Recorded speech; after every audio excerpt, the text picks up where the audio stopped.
इहदिना सिरातल मुस्तकीम सिरातल लज़ीना अनअमता अलैहिम गैरिल मग़ज़ूबि अलैहिम वलद्दाल्लीन। आमीन। तमाम किस्म की हम्द व सना, किबरियाई, बड़ाई अल्लाह वहदहु शरीक के लिए लायक व ज़ेबा है। सुब्हानल्लाहि बिहम्दिही सुब्हानल्लाहिल अज़ीम। अनगिनत दर्द व सलाम हो जनाब मोहम्मद रसूलुल्लाह सल्लल्लाहु अलैहि वसल्लम की ज़ात ग्रामी पर। अल्लाहुम्मा सल्लि अला मुहम्मद व अला आलि मुहम्मद कमा सल्लैता अला इब्राहीम व अला आलि इब्राहीम इन्नका हमीदुम मजीद। अल्लाहुम्मा बारिक अला मुहम्मद व अला आलि मुहम्मद कमा बारकता अला इब्राहीम व अला आलि इब्राहीम इन्नका हमीदुम मजीद। मोहतरम सामीन व पर्दा नशीन ख़वातीन इस्लाम, अल्लाह की तौफीक से और उसके फजल व करम से हम अब रमज़ान में दाखिल हो चुके हैं। अल्लाह से दुआ है कि अल्लाह इस महीने के हुकूक को अदा करने की हमें तौफीक अता फरमाए, इसकी इबादतों को कमा हक़्क़हू उसके हुकूक के साथ अपनी ज़िंदगी के अंदर लाहे अमल लाने की तौफीक अता फरमाए, अमली जामा पहनाने की तौफीक अता फरमाए। इंशाअल्लाह पहले पारे का खुलासा मुख्तसर अंदाज में आपके सामने रखने की कोशिश की जाएगी। अल्लाह से दुआ है जो बातें हम सुने किताब व सुन्नत की रोशनी में, उसके मुताबिक हमें अपनी जिंदगियों की इस्लाह करने की तौफीक अता फरमाए। आमीन। किताबुल्लाह की इब्तिदा सूरतुल फातिहा से होती है और सूरतुल फातिहा एक ऐसी सूरत है जो किताबुल्लाह के मग़ज़ को बयान करती है। इसके कई नाम अहादीस के अंदर आए हैं और किताबुल्लाह के अंदर भी इसको मुख्तलिफ नामों से अल्लाह ने जिक्र किया है, जैसे सबअन मिनल मसानी वलक़द आतैनाका सबअन मिनल मसानी वल क़ुरआनिल अज़ीम, उम्मुल किताब, उम्मुल कुरान। इसी तरीके से इसको मुख्तलिफ नामों से फातिहा के नाम से भी हम जानते हैं। ये मुख्तलिफ नाम किताबुल्लाह के अंदर इसके मौजूद हैं और हर नाम के अंदर जो नबी सल्लल्लाहु अलैहि वसल्लम ने बयान किए हैं, इसकी तासीर इसके अंदर देख सकते हैं आप। किताबुल्लाह का मग़ज़, किताबुल्लाह का मुक़द्दमा सूरतुल फातिहा है।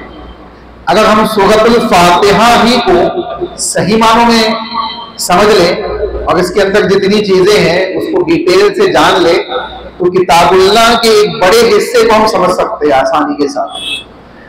आप देखें किताबुल्लाह जब हम पढ़ने बैठते हैं तो सबसे पहले क्या पढ़ते हैं? अऊज़ु बिल्लाहि मिनश शैतानिर रजीम।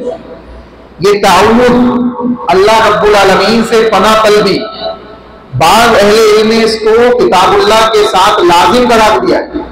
यानी अगर इंसान कुरान मजीद की तिलावत कर रहा है तो उसको अऊज़ु बिल्लाहि मिनश शैतानिर रजीम पढ़ना कंपलसरी है। बाद अहले इल्म ने कहा कि इस्तेहबाब है, मुस्तहब है, लेकिन अल्लाह की किताबुल्लाह ही की आयत को अगर हम देखें, अल्लाह ने कहा वइज़ा क़रअतल कुरान फस्तईज़ बिल्लाहि मिनश शैतानिर रजीम, कि जब तुम अल्लाह की किताब को पढ़ो तो शैतान मरदूद से अल्लाह की पनाह मांग लिया करो। ये तुम्हें बहकाएगा, ये तुम्हें एक जगह से दूसरी जगह ले जाएगा, तुम्हारे ज़हन और दिमाग में वसवसे डालेगा। और हम देखते हैं कि किताबुल्लाह पढ़ते वक्त या किताबुल्लाह को सुनते वक्त मुख्तलिफ अंदाज से शैतान बहकाता है, मुख्तलिफ अंदाज से बहकाता है। चुनांचे ताउज़ अल्लाह की पनाह तलब कर लेना ये इंसान के लिए बहुत जरूरी है। इसीलिए हर किताबुल्लाह की इब्तिदा से पहले जब भी हम कुरान मजीद को पढ़ने बैठे तो इस बात का एहतमाम करें कि आऊज़ु बिल्लाहि मिनश शैतानिर रजीम, अऊज़ु बिल्लाहि मिनश शैतानिर रजीम मिन हमज़िही व नफ़्ख़िही व नफ़्सी। ये तमाम अल्फाज जो रसूल अकरम सल्लल्लाहु अलैहि वसल्लम से साबित है, इसको हम पढ़ सकते हैं। इसके अलावा भी दूसरे अल्फाज हदीस में मौजूद है।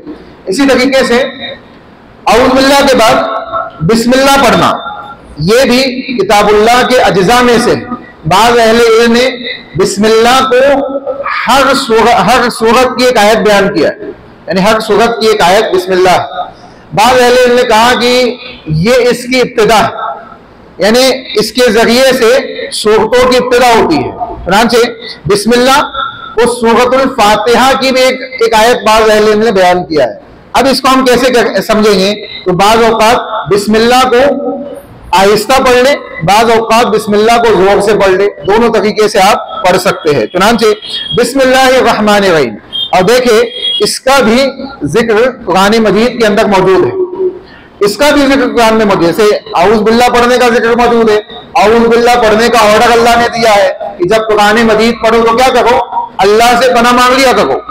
ठीक उसी तरीके से बिस्मिल्लाह पढ़ने का भी हुक्म अल्लाह ने दिया है।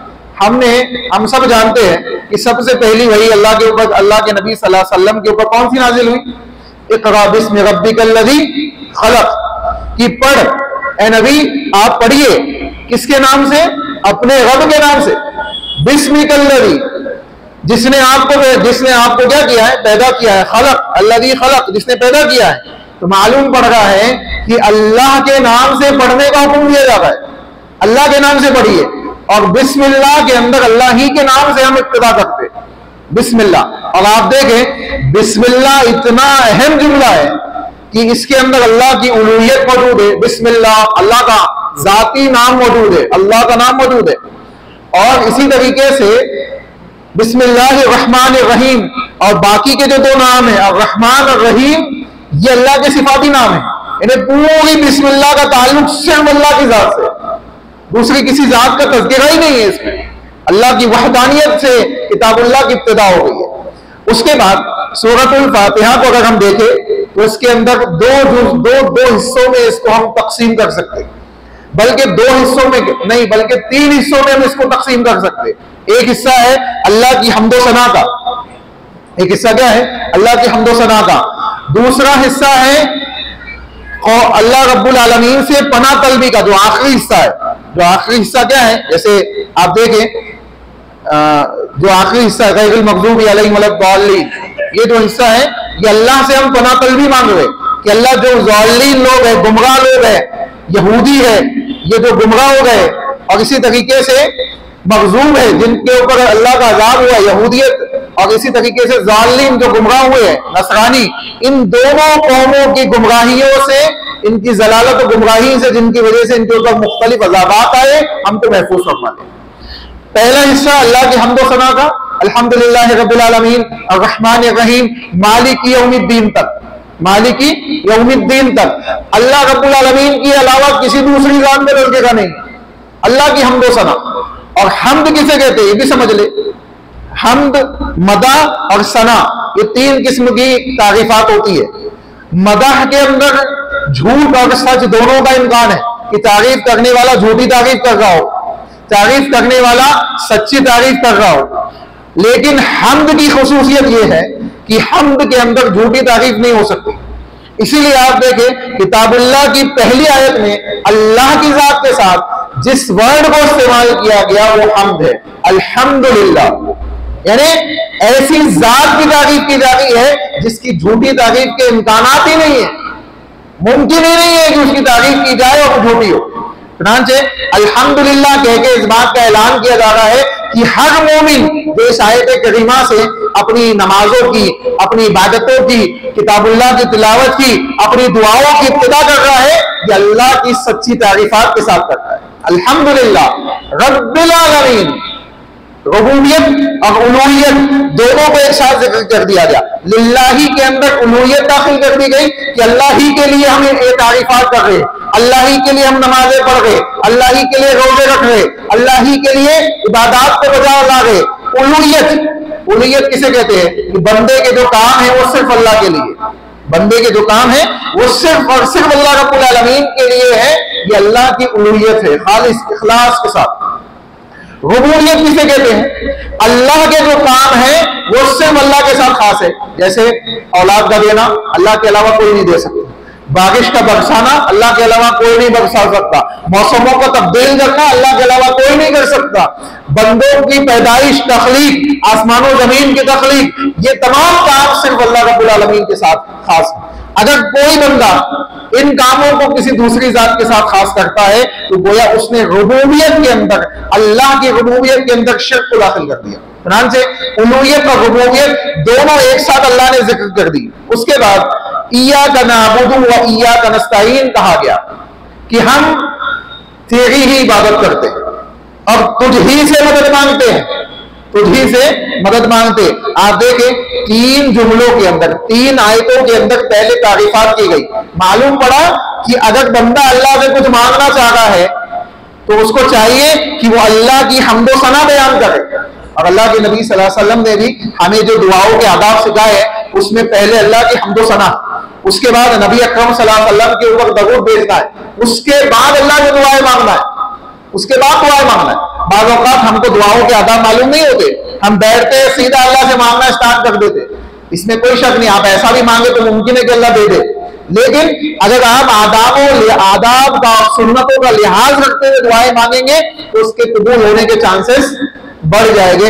उसके कबूलियत के जो मामला है इंशाअल्लाह अल्लाह रब्बुल आलमीन के नजदीक वो दुआएं महबूब होगी। चुनांचे कहा गया इय्याका नअबुदु व इय्याका नस्तईन, 3 आयतों में तारीफात की गई। उसके बाद बंदा आजिज़ी बयान कर रहा है, अपने आप को अल्लाह के सामने हकीर पेश कर रहा है कि अल्लाह मैं तेरी ही इबादत करता हूं, मैं तेरी ही इबादत करता हूं, यानी तेरे अलावा इबादत के लायक कोई है नहीं। हम इबादत करते तो तेरी करते, तेरे सामने अपनी पेशानी झुकाते, तेरे सामने रुकू करते, तेरे सामने तमाम मामला करते, तुझी से दुआएं मांगते, तेरी ही इबादत करते।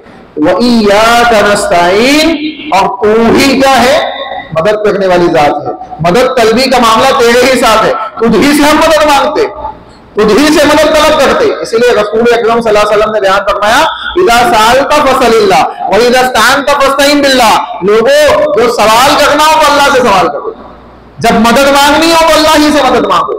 मालूम पड़ा कि अल्लाह की इबादत के साथ अल्लाह रब्बुल आलमीन की मदद का मामला जुड़ा हुआ है। जब इबादतें छूट जाएगी, जब इबादतों से मोमिनीन गाफिल हो जाएंगे तो मदद नाज़िल होना भी बंद हो जाएगी। आप देखें 313 सहाबा जंगे बदर में, जंगे उहद में 700 सहाबा, और दीगर जंगों का मामला उठा के देख ले, सहाबा की तादाद ज्यादातर जंगों के अंदर कम ही रही है, ज्यादा नहीं रही, बल्कि हमेशा ही कम रही है मुशरिकीन के मुकाबले में। किस चीज ने उनको फतह नसीब फरमाई? ईमान, अमले सोले के साथ जो अल्लाह की मदद नाजिल हुई, अल्लाह रब्बुल आलमीन की नुसरत नाजिल हुई, उसके जरिए से वो कामयाब हुए। आज हम दुनिया के अंदर 2nd largest population of world है, 2nd, जो दुनिया में सबसे ज्यादा तादाद मुसलमानों की 2nd नंबर पे है, लेकिन उसके बावजूद हालात क्या है, मामलात क्या है, हमारी हैसियत क्या है, तो अंदाजा हम लगा सकते हैं कि रसूल अकरम सल्लल्लाहु अलैहि वसल्लम ने बयान फरमाया था एक जमाना आएगा जैसे भूखे दस्तरखान पे टूट पड़ते हैं वैसे मुसलमानों पे दूसरी कौमें टूट पड़ेगी। साहबा ने पूछा अल्लाह के नबी क्या हमारी तादाद कम होगी? कहा तुम्हारी तादाद कम नहीं होगी, लेकिन दुनिया तुम पे गालिब आ चुकी होगी, दुनिया तुम पे खोल दी जा चुकी होगी और तुम दुनिया में मशगूल हो चुके होंगे।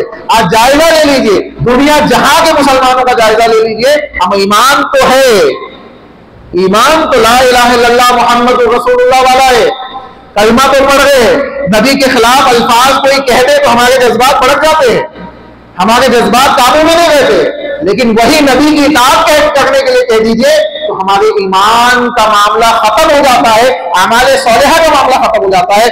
नबी की इत्तिबा हमारी जिंदगियों के अंदर नहीं है, अल्लाह हमें इसकी तौफीक अता फरमाए। चुनांचे अब ये इसके बाद दुआ की जिक्र की गई, बंदे का दुआ मांगना अल्लाह की जात से, इहदिनस सिरातल मुस्तकीम। देखिए अल्लाह की उलूहियत, अल्लाह की हम्दो सना के साथ अपने आप को आजिज़ी और उनके साथी के साथ अल्लाह के हुजूर में पेश करना, उसके बाद अल्लाह में दुआ मांग रहा है, उसके बाद दुआ मांग रहा है। इसीलिए दुआ में हम्दो सना है, अल्लाह के सामने आजिज़ी और उनके साथी का इज़हार, अल्लाह मैं तेरा फकीर बंदा हूं, मैं तेरा फकीर बंदा हूं। अल्लाह के सामने बंदा गिड़गिड़ाए, रोए, आंसू बहाए तो अल्लाह को बड़ा पसंद है। अगर किसी को रोना ना आए तो, किसी को आंसू ना आए तो क्या करे? रोने के शक्ल ही बना ले, रोने की शक्ल बना ले। छोटा बच्चा होता है, बाप के सामने रोता है कोई चीज हासिल करने के लिए, कोई चॉकलेट हासिल करने के लिए, उसके रोने की वजह से बाप उसको चॉकलेट दिला देता है। और कभी रोता नहीं है, रोना नहीं आता है, लेकिन मुंह बनाता है, रोने की शक्ल बनाता है तो भी मिल जाती है। तो वो तो रब है, वो रहमतुल, अल्लाह रब्बुल आलमीन की जात कैसी जात है। आप सोचे, अल्लाह के नबी सल्लल्लाहु अलैहि वसल्लम के सामने एक खातून अपने बच्चे को बोसा ले रही है, बोसा ले रही है। अल्लाह के नबी बयान फरमाते हैं, ये माँ जितनी अपने औलाद से मोहब्बत करती है, इससे 99 गुना ज्यादा रब तुमसे मोहब्बत करता है। वो रब्बुल आलमीन की जात। तो हमको चाहिए कि हम उससे मायूस ना हो, उसके सामने झुक जाए, उसके सामने उसके तरफ लौट आए, इंशाअल्लाह तमाम मसाइल क्या होंगे, हल होंगे। उसके बाद अल्लाह ने कहा सिरातल लज़ीना अनअमता अलैहिम, ऐ अल्लाह हमें इहदिना सिरातल मुस्तकीम, सिरात मुस्तकीम की तरफ गामज़न कर दे, उन लोगों के रास्ते में जिन पे तेरा इनाम हुआ है। मालूम पड़ा कि रास्ता एक है, रास्ता क्या है, एक है, सिरातल मुस्तकीम एक है, और वो कुछ खास लोग हैं जिनका है। वो खास लोग कौन है? उम्मत मोहम्मदिया के वो खास लोग है सहाबा, वो खास लोग है सहाबा, जिनके पीछे चलकर हमको ये रास्ता मिल सकता है, जिनके ऊपर अल्लाह ने इनाम किया है, जिनके लिए रजी अल्लाह अन्हु का इनाम अल्लाह ने नाजिल कर दिया है। इसी तरीके से किताबुल्लाह की दूसरी आयत को हम देख लें तो अल्लाह ने बयान फरमाया मैं युती अल्लाह व रसूल, जो अल्लाह उसके रसूल की इताअत करेगा, अल्लाह उसके रसूल की इताअत करेगा, वो इनाम याफ्ता लोगों में से होगा। अनअल्लाहु अलैहिम मिनन नबिय्यीन वस्सिद्दीकीन वश्शुहदाई वस्सालिहीन व हसुन उलाइका रफीका। अल्लाह ने कहा मिनन नबिय्यीन, नबियों के साथ होगा जन्नत में, जो अल्लाह उसके रसूल की इताअत करेगा। मालूम पड़ा इनाम याफ्ता लोग बनने के लिए, इनाम याफ्ता जमात में शामिल होने के लिए अल्लाह उसके रसूल की इताअत पहली शर्त है, पहली शर्त। अगर अल्लाह उसके रसूल की इताअत नहीं है तो इनाम याफ्ता लोगों में शामिल नहीं हो सकते, हिदायत याफ्ता जमात में शामिल हम नहीं हो सकते। तो हमको चाहिए कि इस बात को समझ ले। उसके बाद दो कौमों का जिक्र किया गया, मग़ज़ूबी अलैहिम कहकर, वलद्दाल्लीन कहकर, कि अल्लाह गैरुल मग़ज़ूबी, ये जिन पे अज़ाब हुआ है, और वलद्दाल्लीन, और जो गुमराह हुए हैं। इन दोनों से हमको क्या करना, इन दोनों से हमको बचा ले, इन लोगों में हमको शामिल ना करना। आप देखें यहां पे जो मग़ज़ूब कहा गया, मग़ज़ूब से कौन मुराद है? मग़ज़ूब से मुराद यहूदी है। और यहूदियों ने क्या किया, दो अंबिया के खुसूसी तौर पे यहूदी मुनकिर है। एक हजरत ईसा को नहीं मानते, हजरत ईसा को नबी नहीं मानते, और यहूदी मोहम्मद सल्लल्लाहु अलैहि वसल्लम को नबी नहीं मानते, मोहम्मद सल्लल्लाहु अलैहि वसल्लम को भी नबी नहीं मानते। इसी तरीके से ईसाइयों ने एक नबी का इनकार किया। ईसाई ईसा अलैहिस्सलाम को मानते, मूसा अलैहिस्सलाम को मानते, दूसरे नबियों को मानते, लेकिन मोहम्मद रसूलुल्लाह को नहीं मानते, मोहम्मद रसूलुल्लाह को नहीं मानते, और दोनों गुमराह हुए। मालूम पड़ा कि कोई ला इलाहा इल्लल्लाह कह दे तो काफी नहीं है, काफी नहीं है। ला इलाहा इल्लल्लाह के साथ मोहम्मद रसूलुल्लाह भी कहना पड़ेगा, तब जाके ईमान मुकम्मल होगा, तब जाके वो ईमान के अंदर दाखिल होगा। चुनांचे उसको चाहिए कि मग़ज़ूब, मोमिनीन को चाहिए कि मग़ज़ूब से भी बचे, अल्लाह के गज़ब से भी बचे, और ज़ालिमीन यानी गुमराह होने से भी बचे। अल्लाह हमें महफूज रखना है। उसके बाद अल्लाह रब्बुल आलमीन ने सूरतुल बक़रा की इब्तिदा होती है, और आप देखें किताबुल्लाह की खासियत है, जिस सूरत का जो नाम है, या तो उस सूरत के अंदर होगा, या उस नाम से जुड़ा हुआ कोई वाक़या होगा, या उसके माने और मफ़हूम से कोई ना कोई ताल्लुक उस सूरत का होगा, नाम के साथ जुड़ा हुआ होगा, नाम से अलग नहीं होगा, कहीं ना कहीं नाम का ताल्लुक होगा। जैसे फातिहा स्टार्टिंग, इब्तिदा करने वाली तो सूरतुल फातिहा एकदम कुरान की इब्तिदा में, उम्मुल कुरान नाम है, कुरान की माँ, तो कुरान का मग़ज़ इसके अंदर मौजूद है। इसी तरीके से सबअन मिनल मसानी कहा गया, 7 आयतें जो बार बार पढ़ी जाती है, हर नमाज में हम पढ़ते हैं, हर नमाज में। अल्लाह के नबी ने कहा ला सलात लिमन लम यक़रा बिफ़ातिहतिल किताब, जो सूरह फातिहा की तिलावत ना करे उसकी नमाज नहीं होगी। रसूलुल्लाह सल्लल्लाहु अलैहि वसल्लम ने वज़ाहत के साथ बयान फरमाया। पूछा गया कि अगर हम इमाम के पीछे हो तो, अगर हम इमाम के पीछे हो तब भी सूरतुल फातिहा पढ़े, इक़रा बिहा फ़ी नफ़्सिक, इसको अपने दिल में पढ़ लो, लेकिन पढ़ो, इसको छोड़ो मत। तो मालूम पड़ा कि हर नाम के साथ उस सूरत का ताल्लुक जुड़ा हुआ है। इसी तरीके से सूरतुल बक़रा को बक़रा इसलिए कहा गया कि इसमें गाय का एक वाक़या जिक्र किया गया है, इसीलिए इसको बक़रा कहा गया। इब्तिदा होती है अलिफ लाम मीम ज़ालिकल किताबु ला रैब फीह, इब्तिदाई 5 आयतें मोमिनीन के ताल्लुक से, मोमिनीन के ईमान और उनकी सिफात के ताल्लुक से। अगर मैं सबकी डिटेल में जाऊं तो काफी लंबा वक्त हो जाएगा। मैं मुख्तसर आपके सामने बात रखता हूं। 5 आयतों के अंदर अल्लाह ने ईमान वालों का जिक्र किया। कहा ज़ालिकल किताब ला रैब फीह, ये वो किताब है जो क्या है, जिसमें कोई शक व शुबा नहीं है, कोई शुबा नहीं है। हुदल लिल मुत्तकीन, मुत्तकियों के लिए हिदायत है। कहीं कहा गया हुदल लिन नास, लोगों के लिए हिदायत है। इसके मालूम पड़ा कि हिदायत की मुख्तलिफ किस्में, ईमान के बाद भी हिदायत की जरूरत है, ईमान के बाद भी हिदायत की जरूरत है। इसीलिए तो मुत्तकी कहा जा रहा है। बहुत से लोग समझते हैं कि अब कलमा पढ़ लिया तो जन्नती हो गए। कलमा पढ़ने से जन्नती इंसान सिर्फ कलमा पढ़ने से जन्नती नहीं होता, कलमे के हुकूक अदा करने पड़ेंगे, कलमे के दोनों जुज़ के हुकूक अदा करने पड़ेंगे, ला इलाहा इल्लल्लाह के भी, मोहम्मद रसूलुल्लाह के भी हुकूक अदा करने पड़ेंगे, और उसके साथ जिंदगी गुजारनी पड़ेगी यहां तक के मौका जाए। तब जाके इंशाअल्लाह हम क्या होंगे, उस कलमे के जरिए जन्नत में दाखिल होने वाले होंगे। वरना आप देख लेना, जन्नत जहन्नम में कई कलमा वो लोग भी होंगे, कलमा पढ़ने वाले भी होंगे। क्यों? क्योंकि कलमे के बावजूद वो शिर्क करते थे, कलमे के बावजूद वो बिदअत करते थे, कलमे के बावजूद वो अल्लाह उसके रसूल के खिलाफ मामला करते थे। तो मालूम पड़ रहा है कि सिर्फ कलमा पढ़ना काफी नहीं है। इसलिए कहा गया हुदल लिल मुत्तकीन, मुत्तकियों के लिए हिदायत है। यानी ईमान और तक़वे के साथ जो बंदा जिंदगी गुजार रहा है उसके लिए हिदायत के रास्ते अल्लाह आसान कर देगा। मालूम पड़ा ईमान के बाद भी हिदायत जरूरी है। उसके बाद कहा गया अल्लज़ीना युमिनूना बिल गैब, ईमान वाले तो गैब पे ईमान रखते हैं। वो है जो गैब की बातों में, अल्लाह को आपने देखा है? नहीं देखा ना, अल्लाह गैब है, हम ईमान रखते हैं। जन्नत को देखा, जहन्नम को देखा? नहीं देखा, हम ईमान रखते हैं कि ये चीजें हैं। आखिरत होगी, गैब है, हम ईमान रखते हैं आखिरत होगी। इसी तरीके से दज्जाल आएगा, रसूलुल्लाह ने कहा हम गैब की बातें, अलामत क़यामत है, क़यामत का वक़ूअ पज़ीर होना, रसूल अकरम सल्लल्लाहु अलैहि वसल्लम की शख्सियत खुद हमारे लिए गैब है। गैब है कि नहीं? हमने देखा अपने नबी को, हमें अपने नबी को नहीं देखा ना, लेकिन हम ईमान रख रहे, तो मालूम पड़ रहा है युमिनूना बिल गैब, हम गैब की बातों में ईमान रखे। अच्छा, एक और चीज, ईमान रखते हैं, हमने नबी को नहीं देखा है, सहाबा ने नबी को देखा है, सहाबा ने नबी को देखा है, तो हमारे लिए क्या बेनिफिट है? अल्लाह के नबी सल्लल्लाहु अलैहि वसल्लम की हदीस याद आई है, सुने, तिबरानी की हदीस है। कहा अल्लाह के नबी सल्लल्लाहु अलैहि वसल्लम ने तूबा लिमन रानी व आमन बी, तूबा सबअ मर्रातिन लिमन, तूबा लिमन रानी व आमन बी व तूबा सबअ मर्रातिन लिमन लम यगनी व आमन बी, जिसने मुझे देखा और ईमान लाया उसके लिए एक मर्तबा खुशखबरी है, उसके लिए एक मर्तबा खुशखबरी है सहाबा के लिए। हालांकि वो हमसे अफजल है, हमसे अफजल है, लेकिन हमारे लिए एक बेनिफिट है। वो क्या है? और अल्लाह के नबी ने आगे कहा जिसने मुझे नहीं देखा और मुझ पे उसके बावजूद ईमान लाया उसके लिए 7 मर्तबा खुशखबरी, 7 टाइम्स ज्यादा खुशखबरी है कि वो ईमान वाला बना। तो मालूम पड़ रहा है कि इस मामले के अंदर खुशखबरी के एतबार से हम क्या है, बड़े हुए। अगर से हमने नबी को नहीं देखा, हमारे लिए 7 मर्तबा खुशखबरी है।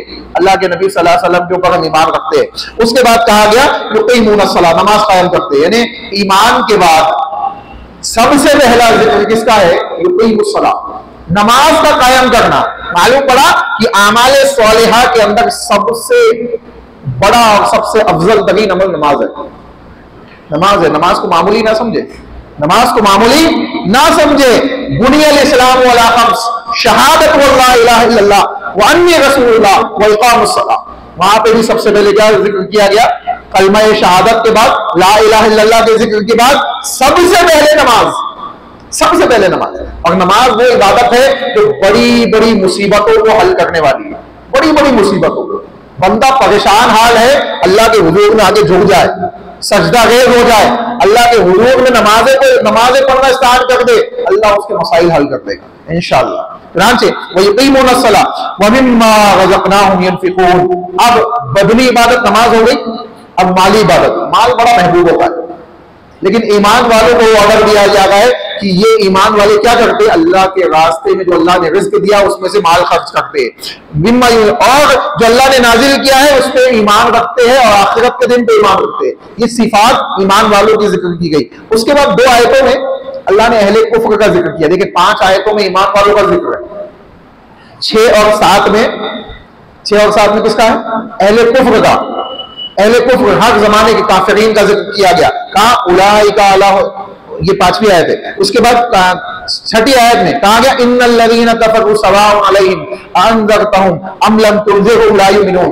जो अहले कुफ्र है, जिनके ऊपर बात साबित हो चुकी है, दीन पहुंचा दिया गया है, लेकिन ईमान नहीं लाते, अल्लाह ने उनके सिलसिले में कहा कि ये लोग जो कुफ्र में डूबे रहे सवाउन अलैहिम, इन पे बराबर है, आप इनको डराइए या मत डराइए, ईमान लाने वाले नहीं है, ये ईमान लाने वाले नहीं है।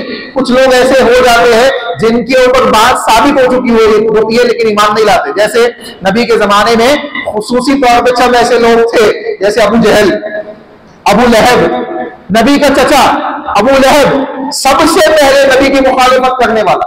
अल्लाह ने कहा तब्बत लका या तब्बत यका अबी लहब व तब, ये ऐलान कर दिया गया कि अबू लहब जहन्नमी है, अबू लहब की बीवी जहन्नमी है। उसके बाद 10 साल तक जिंदा रहा लेकिन ईमान नहीं लाया। उसके बाद ये आयत नाजिल होने के बाद, ये सूरत नाजिल होने के बाद भी जिंदा रहा 10 साल तक, उससे ज्यादा अरसा जिंदा रहा लेकिन ईमान नहीं लाया। ये कुरान का मौजूदा है। अगर झूठे मूड भी कलमा पढ़ देता तो कुरान झूठा हो जाता। अगर झूठ मूड भी ला इलाहा इल्लल्लाह मुहम्मदुर रसूलुल्लाह पढ़ देता तो कुरान की आयतें झूठी हो जाती। इसने तो कलमा पढ़ लिया, इसने कलमा पढ़ लिया, लेकिन कुरान का मौजूदा देखे, झूठे मुंह भी उसको ला इलाहा इल्लल्लाह पढ़ने की तौफीक नहीं हुई। उसके बाद देखे कहा गया मुनाफिकीन का जिक्र, 8 से लेकर 20 आयतों तक मुनाफिकीन का जिक्र है। 1 से 5 मोमिनीन का, 6-7 में कुफ्फार का, और 8 से लेकर 20 आयतों तक मुनाफिकीन का जिक्र है। 13 आयतों में, तकरीबन 13 आयतों के अंदर मुनाफिकीन का जिक्र है। इससे क्या मालूम पड़ रहा है? इससे मालूम पड़ रहा है कि इस्लाम को ज्यादा नुकसान मुनाफिकीन से पहुंचा है। इस्लाम को ज्यादा नुकसान किससे पहुंचा है? मुनाफिकीन से। मुनाफिकीन हर जमाने के मुनाफिकीन, इस्लाम और मुसलमानों को नुकसान पहुंचाने वाले लोग, सबसे ज्यादा नुकसान इनसे पहुंचता है। ये आस्तीन के साथ है, ये आस्तीन के साथ है। ये कलमा तो पढ़ते हैं, आपके साथ नमाजें पढ़ते हैं, आपके साथ इबादतें करते हैं, लेकिन ये ईमान वाले नहीं है। इनके सिलसिले में अल्लाह ने बयान फरमाया इन्नल मुनाफिकीन, मुनाफिकीन कहाँ गए ये जहन्नम में? इन्नल मुनाफिकीन इन्नल मुनाफिकीन फी दर्किल अस्फली मिनन नार, जहन्नम के सबसे निचले दर्जे में होंगे, सबसे निचले दर्जे में। मालूम पड़ रहा है कि मुनाफिकीन की जमात जहन्नम में जाएगी, जहन्नम में जाएगी। अहले कुफ्र का जिक्र 2 आयतों में क्यों किया गया? कुफ्र के अंदर डूबा हुआ शख्स मुमकिन है कि उसको हिदायत मिल जाए, लेकिन मुनाफिकीन का मामला क्या है? मुनाफिकीन के लिए हिदायत का पाना मुश्किल होता है। ये हिदायत क्या है? क्यों? क्योंकि ऑलरेडी वो धोखा दे रहे हैं अपने आप, ऑलरेडी वो अपने आप को धोखा दे रहे हैं। अल्लाह ने उनके सिफात में बयान किया ये बात। देखिए अल्लाह ने कहा कि वइज़ा क़ील लहुम आमिनू कमा आमनन नास क़ालू अनुमिनु कमा आमनस सुफ़हा अला इन्नहुम हुमुस सुफ़हा वलाकिन ला यअलमून। अल्लाह ने कहा जब इनसे कहा जाता है कि ईमान ले आओ, मुनाफिकीन से ईमान ले आओ, यानी सच्चे मोमिन बन जाओ, पक्के सच्चे मोमिन बन जाओ, तो क्या कहते हैं कि कमा आमनन नास, जैसे लोग ईमान लाए हैं, क़ालू अनुमिनु कमा आमनस सुफ़हा, जैसे ये बेवकूफ ईमान लाए वैसे हम ईमान ले आए। सहाबा को बेवकूफ कह गए, सहाबा को बेवकूफ कह गए। मुनाफिकीन कहते हैं कि जैसे ये बेवकूफ ईमान लाए वैसे हम ईमान ले आए। अल्लाह ने क्या कहा सुने? अल्लाह ने कहा अला इन्नहुम हुमुस सुफ़हा, खबरदार जान लो हकीकी मानों में बेवकूफ तो ये खुद है, ये खुद बेवकूफ है और अपने आप को भी बेवकूफ बना गए कि हम इनको धोखा दे गए। ये अपने आप को धोखा दे गए, अल्लाह को धोखा नहीं दे गए, रसूल को धोखा नहीं दे गए, ये मोमिनीन को धोखा नहीं दे गए, बल्कि किसको धोखा दे गए? अपने आप को धोखा दे गए। युख़ादिऊनल्लाह वल्लज़ीना आमनू वमा यख़दऊना इल्ला अनफुसहुम, अपने आप को धोखा दे गए, अपने आप के अलावा किसी को धोखा नहीं दे गए। अच्छा, तीसरी चीज मुनाफिकीन के सिलसिले में एक और बात अल्लाह ने कही, फी कुलूबिहिम मरज़, इनके दिल में बीमारी है। मालूम पड़ा कि मुनाफिकीन का दिल ईमान से खाली होता है, ईमान से खाली होता है, उनके दिल में हकीकत में ईमान नहीं होता। तो जाहिरी तौर पे कोई कलमा पढ़ दे, जाहिरी तौर पे कोई नमाज पढ़ ले और दिल से इस्लाम को नहीं मानता है, तो उसकी नमाज किसी काम की नहीं, उसका रोजा किसी काम का नहीं, उसकी इबादतें किसी काम की नहीं, उसका कलमा पढ़ना किसी काम का नहीं, कोई काम का नहीं। मालूम पड़ा तीनों चीजें होनी चाहिए। उसके बाद अल्लाह ने सबसे पहला हुक्म दिया है इबादत का, लोगों को मुखातिब करते हुए, या अय्युहन नासु उबुदू रब्बकुम, ए ईमान वालों, ए लोगों, ईमान वाले नहीं कहा, ए लोगों उबुदू रब्बकुम, अपने रब की इबादत करो, अपने रब की। मालूम पड़ा कि अल्लाह सिर्फ मोमिनीन का रब नहीं है, पूरी कायनात के अंदर मौजूद तमाम मखलूकात का रब है, तमाम मखलूकात। और तमाम लोगों का रब है। और अल्लाह ने पैदा ही किया है, वमा खलक़तुल जिन्न वल इंसा इल्ला लियअबुदून, इंसानों को जिन्नों को पैदा ही इबादत के लिए किया है। तो जब इबादत के लिए पैदा किया है तो इबादत किसकी होनी चाहिए? जिसने पैदा किया। अब उसको छोड़ के अगर दूसरों की इबादत करेंगे तो यकीनन जहन्नम के मुस्तहिक इंसान बन जाएगा। उसके बाद अल्लाह ने चैलेंज जिक्र किया, किताबुल्लाह का चैलेंज, कि अगर तुम इस किताब में तुमको शक है तो इस जैसी कोई सूरत ले आओ, इस किताब जैसी कोई किताब ले आओ, इस जैसी कोई सूरत ले आओ। व इन कुंतुम फी रैबिम मिम्मा नज़्ज़लना अला अब्दिना, हमने जो अपने बंदे पे मोहम्मद सल्लल्लाहु अलैहि वसल्लम पे नाजिल किया है, अगर तुमको इस पे शक है फातू भी सूरतिन मिन मिथली, इस किताब के अंदर जो सूरतें है ना उसकी सूरतों में जैसी कोई सूरत ले आओ, सूरतिन मिन मिथली वदऊ शुहदाकुम मिन दूनिल्लाह, अल्लाह के अलावा जितने तुम्हारे माबूदान बातिला है, जितने मददगार है, दुनिया जहां की मदद को बुला लो, अल्लाह इस जैसी एक सूरत ले आओ। वदऊ शुहदाकुम मिन दूनिल्लाह इन कुंतुम सादिकीन, अगर तुम सच्चे हो, तुम्हारा ये ऐलान सच है कि ये किताब झूठी है, ये मोहम्मद सल्लल्लाहु अलैहि वसल्लम ने अपने हाथों से लिख ली है, तो इस किताब के अंदर जो सूरतें हैं वो जैसी कोई सूरत ले आओ। ये चैलेंज है तुम्हें चैलेंज है। फइल्लम तफअलू वलन तफअलू, ये नहीं कर सकते और हरगिज हरगिज नहीं कर सकते, वलन तफअलू नहीं कर सकते तुम। फत्तकुन नार लती, जब तुम नहीं कर सकते हो और हरगिज हरगिज नहीं कर सकते हो तो उस आग से डरो जिसका ईंधन क्या होगा? इंसान होगा, जिसका वक़ूदुहा अन्नास वल हिजारा, और पत्थर होंगे, जिसका ईंधन इंसान और पत्थर होंगे। और उइद्दत लिल काफिरीन, इसी किस्म के काफिरीन के लिए अल्लाह ने इसको बनाया हुआ है, इस आग को बनाया। अल्लाह हम सबको उस आग से महफूज रखना है। उसके बाद अल्लाह रब्बुल आलमीन ने एक बात ये जिक्र की कि इन्नल्लाह ला यस्तही, अल्लाह रब्बुल आलमीन नहीं शर्माता है अयज़रिबा मसलन मा बऊज़तन फमा फौक़हा, अल्लाह किसी हकीर से हकीर चीज की मिसाल बयान करने से नहीं शर्माता, चाहे वो मक्खी हो, मच्छर हो या इस किस्म की दीगर चीजें हो। अल्लाह ये मिसालें बयान ही इसलिए करता है ताकि तुमको समझ में आ जाए बात। मालूम पड़ा, मिसालों के जरिए बात समझ में आती है, तो मिसालें बयान की जा सकती है। लेकिन मिसालों से अगर वो कुरान और हदीस की मिसाल नहीं है तो उससे बात साबित नहीं होती, उससे बात साबित नहीं होती। उसके बाद हजरत आदम अलैहिस्सलाम और हजरत हव्वा अलैहिस्सलाम का वाकया जिक्र किया गया और शैतान ने उनको कैसे बहकाया और किस तरीके से जन्नत से निकलवाया, वो तमाम चीजें अल्लाह ने बयान की। उसके बाद अल्लाह ने बनी इसराइल की नेमतों का भी जिक्र किया कि हमने बनी इसराइल को कैसी कैसी नेमतें दी, बेशुमार नेमतें दी थी और फजीलत दी थी। फज़्ज़लतुकुम अलल आलमीन, तमाम जहान वालों को फजीलत दी। लेकिन बाद में क्या हुआ? इनकी नाफरमानियों से, अल्लाह उसके रसूल की मुखालिफत से, अल्लाह रब्बुल आलमीन की इबादत, अल्लाह के हुक्म की नाफरमानी करने से अल्लाह ने इनको जलील कर दिया। आज उम्मत मुस्लिमा का सेम हाल वही है, वही हाल आज हमारा है। अल्लाह ने हमको फजीलत दी है तमाम जहान वालों पे, तमाम जहान वालों पे नबी सल्लल्लाहु अलैहि वसल्लम और उनकी उम्मत को फजीलत दी है। लेकिन आज हम जलील हो गए, क्यों? क्योंकि हमने अल्लाह की इबादतों को छोड़ दिया है, उसके हुकूक को छोड़ दिया है, नबी की इताअत को छोड़ दिया है, अल्लाह के जो फरामीन है उनको मालाए ताक कर दिया है, नबी सल्लल्लाहु अलैहि वसल्लम की हदीस को मालाए ताक कर दिया है। और हमें उससे कोई मतलब नहीं है कि दीन क्या है, दीन के फहम क्या है, दीन की समझ क्या है, बस जिंदगी जैसे गुजर रही है।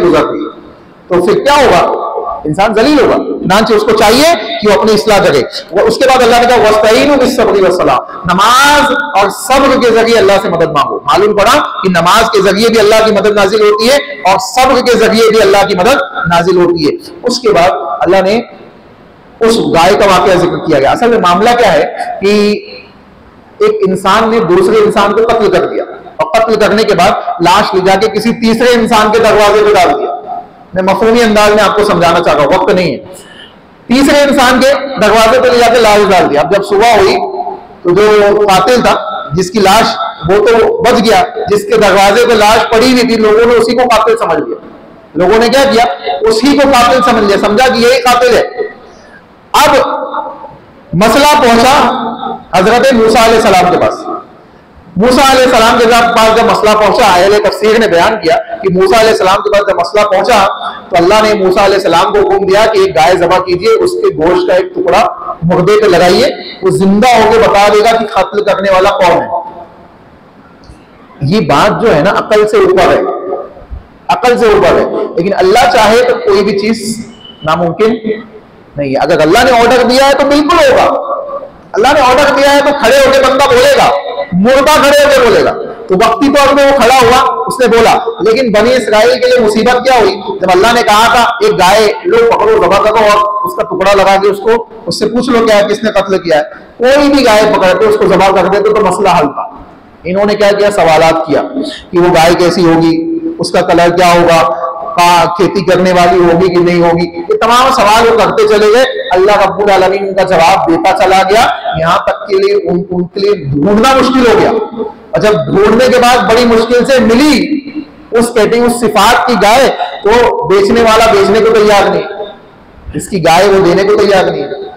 फिर उसने क्या किया, कहा ये बहुत मजबूर दिखा, होता ना हमारे यहाँ मजबूर है तो अगर इसको ज्यादा पैसे ले लो इससे, हालांकि ये दीन इसकी इजाजत नहीं देता, मजबूरी का फायदा नहीं उठाना चाहिए।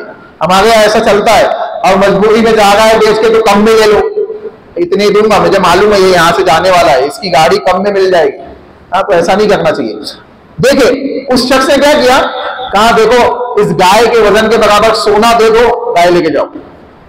गाय के वजन के बराबर सोना, कितनी महंगी पड़ी ना, इतनी महंगी गाय लेके आए, तो ज़बह किया, एक टुकड़ा लगाया, तो कातिल खड़े होके बोला कि भाई ये चचा नहीं बल्कि भतीजे ने कत्ल किया था, चचा ने नहीं बल्कि भतीजे ने कत्ल किया था। अब देखे अल्लाह रब्बुल आलमीन ने मौजज़ाती तौर पे उस मसले को क्या किया, हल किया। इसी की निस्बत से इस सूरत का नाम क्या है, बकरा है, इसी की निस्बत से, समझ गए बात। उसके बाद अल्लाह रब्बुल आलमीन ने, बातें तो बहुत है, मैं एक आखिरी चीज बयान कर दूं और बात खत्म कर दूं। अल्लाह रब्बुल आलमीन ने यहूदियों के सिलसिले में एक और बात जिक्र की। देखिए आज जो दुनिया के अंदर बेहयाई, फहाशी, गुनाह के असरात ज्यादा, इसमें कोई शक नहीं है कि हमारी खुद की गलतियां भी है, लेकिन इन सब को आम करने में यहूदियों का बड़ा बहुत बड़ी एक लॉबी इसके पीछे लगी हुई है, इन गुनाहों को फैलाने के लिए, इन बेहयाइयों को, फवाहिशात को फैलाने के लिए और माशरे के अंदर नंगापना लाने के लिए बहुत बड़ी लॉबी यहूदियों की लगी हुई है, यहूदियों की लगी हुई है। और जब ये बेहयाई, फहाशी आम हो जाएगी तो ईमान का लेवल ऑटोमेटिकली क्या होगा, कम हो जाएगा। और आज देखें, आज हमारे आपका ईमान का जो लेवल कम हो रहा है, इसकी बहुत बड़ी वजह है, बहुत बड़ी वजह है। अल्लाह के नबी ने कहा ना, इज़ा लम शि'ता फस्ना मा, जब तुमने से ईमान खत्म हो जाए तो जो चाहो वो करो। जानवरों के अंदर कोई ईमान नहीं, हया, जब हया खत्म हो जाए तो क्या, जो चाहो वो करो। जानवरों में हया होती है, जानवरों में हया नहीं होती है, वो जो चाहे वो करते हैं। आज वही तालीम इंसानों को दी जा रही है, जो चाहे वो करे। निकाह करो तब भी जायज है, नहीं करो, बिना निकाह के जिना करो तब भी सही है, लिविंग रिलेशनशिप में रहो तो भी सही है, मर्द के साथ अपने ख्वाहिशात मुकम्मल करे तो भी सही है, औरत के साथ करे तो भी सही है। अल्लाह ने अज़ाबात नाज़िल किए ऐसे कौमों के ऊपर, पत्थरों को बरसा दिया है, उनको उठा के पटक दिया है, उनकी जमीनों को आसमान पर ले जाकर अल्लाह ने पटक दिया है। अल्लाह का गजब देखे, अल्लाह का गुस्सा देखे ऐसी कौमों के ऊपर। आज यही अज़ाबात हमारे माशरे के अंदर आम किए जाते हैं और इनको बाज़ाब्ता तौर पर इंसानी हुकूक बता के बयान किया जा रहा है, ये तो इंसानी हुकूक है, इसके खिलाफ कोई बोलेगा तो वो जालिम है। अल्लाहु अकबर, ऐसे मामला अंदाजा लगा ले। तो ये यहूदियों के मामला अल्लाह ने क्या कहा, या अय्युहल्लज़ीना आमनू ला तक़ूलू राइना वक़ूलू उन्ज़ुरना वस्मऊ वलिल काफ़िरीना अज़ाबुन अलीम। अल्लाह ने यहाँ ईमान वालों का जिक्र किया गया, उसके बाद एक और चीज बयान की गई, क़ालू समिअना व असैना। जब इनको कहा जाता है कि सुनो और इताअत करो तो ये क्या कहते हैं, हमने सुना और नाफरमानी की, हमने सुना और नाफरमानी की। अल्लाह ने बनी इसराइल को कहा कि मैं तुम्हारी तौबा कबूल कर लूंगा, इस बस्ती में जाओ तो सजदा करते हुए जाओ, हित्ता कहते हुए जाओ। उन्होंने क्या किया, सजदा नहीं किया, बल्कि सजदा कैसे करते हैं, आगे जाते हैं ना, पेशानी आगे झुकाते हैं, सजदा इसको कहते हैं। उल्टा हो गए, ये मुंह जैसे उल्टा इंसान होता है ना, इस तरीके से उल्टे होकर दरवाजे से बस्ती के दाखिल हुए, खुल्ला अल्लाह की नाफरमानी की। अल्लाह का अज़ाब आएगा कि क्या है, रहमत आएगी। सोच ले, जब अल्लाह आपको ऑर्डर दे रहा है कि ऐसा जगह आप उसकी खिलाफवर्जी करो, और इनकी सिफात अल्लाह ने जिक्र की, समिअना व असैना, हम सुनते तो है लेकिन नाफरमानी करते। यही सिफत आज मोमिनीन के अंदर भी है, सुनते तो है लेकिन मानते नहीं है। क्यों? हमारा मसलक नहीं है। कुरान की आयत तो है, हदीस रसूल तो है, लेकिन मसलक कुछ और कहता है। तो ये समीना व सैना है। और सहाबा का मामला क्या था, जिनके सिलसिले में अल्लाह ने कहा रज़ी अल्लाहु अन्हु व रज़ू अन्हु, इनसे मैं राजी, ये मुझसे राजी। जिनके सिलसिले में, सहाबा के सिलसिले में कहा, उनकी सिफात अल्लाह ने बयान की, समीना व अताना, ये सुनते हैं और इताअत करते हैं। अगर ये सिफत हमारे अंदर पैदा हो जाए तो इंशाअल्लाह हम भी कामयाब हो जाएंगे। अल्लाह ने कहा ये यहूदी जो कहते हैं कि हम ही अल्लाह के महबूब है, हम ही हक पे है, हम अल्लाह के महबूब है, तो इनसे कह दो कि अल्लाह ने क्या कहा, वलन तग़ज़ान कल यहूद वलन नसारा हत्ता तत्तबिअ मिल्लतहुम। एक तो ये है कि ये ईमान वालों से कभी भी राजी नहीं होंगे यहां तक कि इनकी मिल्लत को मान लिया जाए। दूसरा ये है कि इनसे ये भी कहो कि अगर तुम सच्चे हो, अपनी बात में तुम ये जो बयान कर रहे हो कि अल्लाह रब्बुल आलमीन क्या हमारा ही मामला है, हमारे अलावा कोई नहीं है ऐसे जो महबूब है, अगर तुम इस बात में सच्चे हो तो तुम क्या करो, अल्लाह से मौत की तमन्ना करो, अल्लाह से तमन्ना करो। वलई तमन्ना हुआ बदन, अल्लाह ने कहा ये हरगिज मौत की तमन्ना नहीं करेंगे। क्यों? क्योंकि इससे बुज़दिल कौम दुनिया में कोई नहीं, यहूदियों से बुज़दिल कौम कोई नहीं, कोई कौम नहीं है। ये कभी भी आमने सामने की लड़ाई नहीं लड़ते। माजी से उठा के देख लीजिए, मुसलमानों के सबसे बड़े दुश्मन यहूदी, लेकिन सबसे ज्यादा जंगे मुसलमानों की किसी कौम से हुई है तो ईसाइयों से हुई, यहूदियों से नहीं हुई। क्यों? क्योंकि ये लड़ाते हैं, लड़ते नहीं है। ये यहूदी, इनसे बुज़दिल कोई नहीं है। अल्लाह ने कहा लई तमन्ना हुआ बता, ये कभी भी मौत की तमन्ना नहीं करेंगे। इनसे कहो कि मौत की तमन्ना करे, अगर तुम सच्चे हो, अल्लाह के महबूब हो, अल्लाह के बेटे कहते हैं अपने आप, अल्लाह के महबूब हो तो मौत की तमन्ना करो ताकि अल्लाह से तुम्हारी मुलाकात हो जाए। कभी नहीं करेंगे, क्योंकि इनको मालूम है कि इन्होंने कितने ऐसे मामला किए जो अल्लाह की नाफरमानी की। आखिरी चीज, आखिरी आयत करीमा अल्लाह ने कहा तिलका उम्मतुन क़द खलत लहा मा कसबत व लकुम मा कसबतुम व ला तुसअलूना अम्मा कानू यअमलून। ये उम्मतें गुजर चुकी जो गुजर चुकी, जमातें गुजर चुकी जो गुजर चुकी, इनके सिलसिले में तुमसे नहीं पूछा जाएगा। इस आयत को सामने रखे, इसलिए उम्मतों के ऊपर छोड़ दे। हम इस आयत को सामने रखकर सहाबा के ऊपर सोचे। हमारे यहाँ सहाबा के खिलाफ जबान खोलने वाले बहुत लोग पैदा हो गए, मुसलमानों में, मोमिनीन में सहाबा के खिलाफ जबान खोलने वाले बेशुमार लोग पैदा होकर चले जा रहे। अल्लाह कह रहा है तिलका उम्मतुन क़द खलत लहा मा कसबत व लकुम मा कसबतुम। ये उम्मतें जा चुकी जो जा चुकी, इन्होंने जो किया, इनका मामला अल्लाह के हवाले। तुम्हारा मामला तुम देखो, तुम क्या कर रहे हो वो तो देखो। तुम उंगली उठा रहे हो सहाबा पे, हजरत अली हक पे थे कि माविया हक पे थे, सिफ़ीन में कौन जन्नती कौन जहन्नमी, नाउज़ुबिल्लाह। सहाबा की जन्नत और जहन्नम का फैसला करने वाले तुम हो। हमारा तो ईमान है कि तमाम के तमाम सहाबा जन्नती है, तमाम के तमाम सहाबा। अगर उन्होंने आपस में लड़ा, आपस में एक दूसरे को कत्ल किया, उसका फैसला अल्लाह करेगा। हम नहीं बोल सकते उनके खिलाफ जबान खोलना ऐसा है जैसे दिल से ईमान को निकालते हैं। अल्लाह हमको समझ अता फरमाए। जो बातें जिक्र की गई है किताब और सुन्नत की रोशनी में, उसके मुताबिक अमल करने की तौफीक अता फरमाए। अपनी जिंदगियों की इस्लाह करने की तौफीक अता फरमाए। रमजान की इबादतों को कमा हक को अदा करने की तौफीक अता फरमाए। और अल्लाह हमको उससे दुआ करते हैं कि टूटे फूटे अंदाज में इस महीने के अंदर जो भी इबादतें हम करें उसको तो कबूल फरमा, उसकी तौफीक अता फरमा। जन्नत का हमें मुस्तहिक बनाए इस महीने के जरिए, और जहन्नम की आग से हम सब की हिफाजत फरमा।